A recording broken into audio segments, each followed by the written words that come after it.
Day के top 10 चुनना बड़ा मुश्किल था।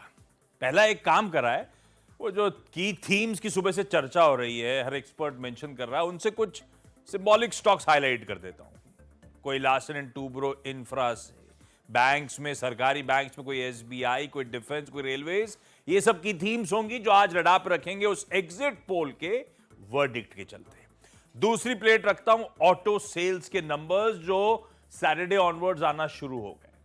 मोटा मोटी नंबर्स कह रहे हैं अप्रैल के बाद से मई के महीने में थोड़ा सा ठंडापन है।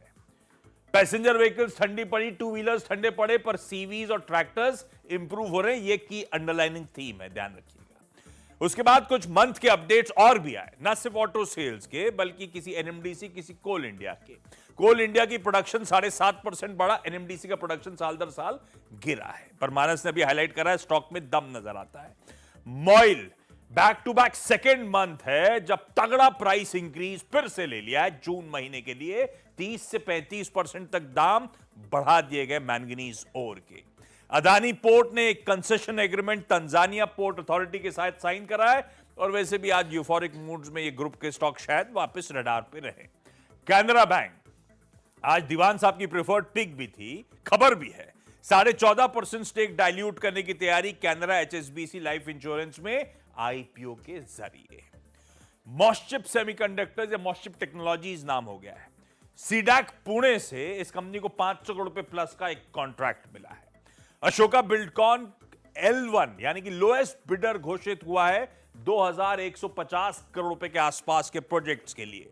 आलूवालिया कॉन्ट्रैक्ट्स को इंडियन ज्वेलरी पार्क मुंबई से 2100 करोड़ रुपए से ज्यादा का कॉन्ट्रैक्ट मिला है, ऑर्डर बैक करा है।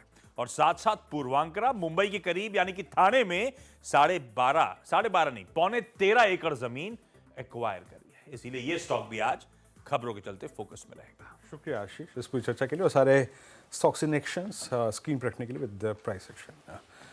अब चलते हैं अनुज के पास। अनुज, ऐतिहासिक ओपनिंग है ना, और जिसे कहते हैं बिग मैक्रो इवेंट है ना, ऑलमोस्ट लेवल्स, मतलब इंडेक्स पे अप्रोच क्या रहेगी। और एक और चीज़, मान लीजिए मैं इंडेक्स को चेस करने में कैपेबल नहीं हूँ, तो किन सेट ऑफ स्टॉक्स पे फोकस करें जिनमें आपकी सिचुएशन एटलीस्ट अगर आप पोजीशन लेके बैठ जाए इस स्विंग में भी तो विन विन रहे। बिल्कुल वीरो, देखिए अच्छा आज बैंक एक्स की एक्सपायरी भी है। ये एक और रीज़न है कि मुझे लग रहा है कि आज शायद थोड़ा सा बैंक निफ्टी में और ज़्यादा स्कोप हो कंपेयर टू निफ्टी। हालांकि निफ्टी में शॉर्टिंग ज़्यादा, जैसा आप एक्सप्लेन भी कर रहे थे, लेकिन बैंक निफ्टी 50,000 क्रॉस के ऊपर खुल रहा है, जो हमारा टारगेट रहा है 50-900 और 2, 3, 4, 5, 6 से बहुत ज़्यादा दूर नहीं है। मेरे ख्याल से शायद मार्केट कल की वेट करना चाहता है उसको हिट करने के लिए। देखिए वीरो, इतने बड़े गैप अप पे आप चेज़ नहीं कर सकते, आप मतलब कर ही नहीं सकते इतने बड़े गैप अप पे चेज़। और ये बात मैं हमेशा लोगों को बोलता हूँ कि ठीक है, कोई दिक्कत नहीं है, लेकिन अगर आप कंपल्सिव ट्रेडर है, जहाँ पर हल्का सा भी कंसोलिडेशन या डिप मिले वहाँ पर कोशिश करें बाय करने की। और एक चीज़ होती है, आज के दिन ना गिफ्ट निफ्टी का जो लो है ना, वो आपका स्टॉप लॉस हो जाएगा फॉर एग्जांपल, ठीक है। तो उस हिसाब से एक अप्रोच ले सकते हैं। बैंक निफ्टी में भी चेज कर सकते हैं। अगर प्रॉफिट टेकिंग आए और अगर मार्केट गैप के बाद नीचे आए, तो जहाँ पर वो ख़त्म हो और जहाँ पर उसके बाद पहला ग्रीन बार बने, वहाँ लेने की कोशिश। देखिए, मेरे को लग रहा है कि एक बार गैप अप के बाद थोड़ी प्रॉफिट बुकिंग पॉसिबल है मार्केट में, ठीक है। लेकिन ये मैक्रो ट्रिगर है, तो इसके लिए सेकेंड राउंड ऑफ बाइंग भी आएगी इंट्राडे में, उसमें पार्टिसिपेट करने की कोशिश करिए अगर आप डे ट्रेडर हैं तो। कल को भी तो प्ले करनी है। एग्जैक्टली, कल के लिए तो बाजार प्ले करेगा। तो एक चीज़ मैं और जोड़ देता हूँ, 23,500 से लेकर 24,000 के बीच में आज या कल में मार्केट एक बार के लिए नियर टर्म पीक बनाएगा। एक बार के लिए सलामी देगा मार्केट उसको, जब 23,524 कहाँ भी एक बार के लिए। उसके बाद मार्केट थोड़ा करेक्ट होगा, वो करेक्शन फेज होगी ना, वो पोर्टफोलियो बिल्डिंग की फेज होगी आपके लिए। पोर्टफोलियो पर फोकस करिए अगले कुछ टाइम के लिए। ट्रेडिंग को भले ही भूलना चाहें तो भूल भी जाएं तो कोई दिक्कत नहीं है जी। तो ये है आज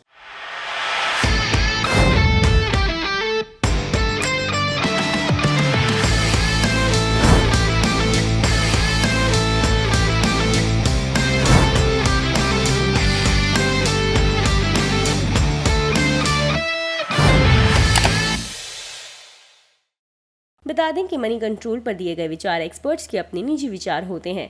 वेबसाइट या मैनेजमेंट इसके लिए उत्तरदायी नहीं है। यूजर्स को मनी कंट्रोल की सलाह है कि कोई भी निवेश निर्णय लेने से पहले सर्टिफाइड एक्सपर्ट की सलाह लें।